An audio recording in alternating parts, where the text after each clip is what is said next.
आंदोलनादरम्यान पोलिसांनी केलेल्या कथित कारवाई संदर्भात केंद्रीय गृहमंत्री अमित शाह यांनी निवेदन द्यावं या मागणीसाठी विरोधकांनी केलेल्या गदारोळामुळे लोकसभा आणि राज्यसभेचे कामकाज दुपारी 2 वाजेपर्यंत स्थगित करण्यात आलं। लोकसभेचे कामकाज सुरू होताच आजही विरोधी पक्षांनी गोंधळाला सुरुवात केली।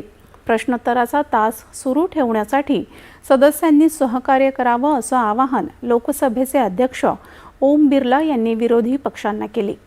मात्र याकडे दुर्लक्ष करत विरोधी पक्षांनी पोस्टरबाजी करत आपला गदारोळ सुरूच ठेवला। त्यामुळे लोकसभेचं कामकाज दुपारी 2 वाजेपर्यंत तहकूब करण्यात आलं।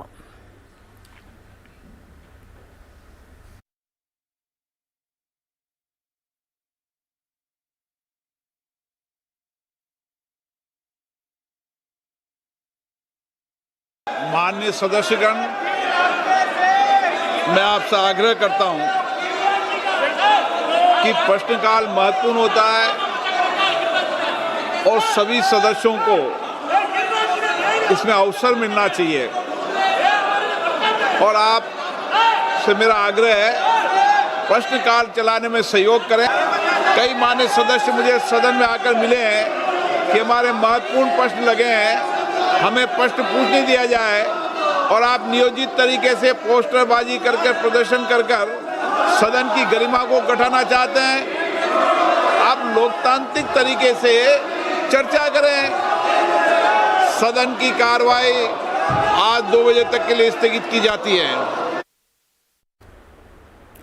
राज्यसभेतही विरोधकांचा गोंधळ सुरू राहिल्यानं सदनाचं कामकाज दुपारी 12 पर्यंत तहकूब करण्यात आलं। त्यानंतर प्रश्नोत्तराच्या तासानं कामकाजाला पुन्हा सुरुवात झाली। सदस्यांनी हौद्यात प्रवेश करू नये आणि सभागृहात फलक दाखवू नयेत, तसंच सभागृहाची प्रतिष्ठा जपण्यासाठी सहाय्य करावं असं आवाहन राज्यसभेचे सभापती CP राधाकृष्णन यांनी केलं। मात्र काहीही ऐकण्याच्या मनस्थितीत नसलेल्या विरोधकांनी केलेल्या सातत्यपूर्ण गदारोळामुळे सभापतींनी राज्यसभेचे कामकाज देखील 2 वाजेपर्यंत स्थगित केलं। भारतीय रिझर्व्ह बँकेने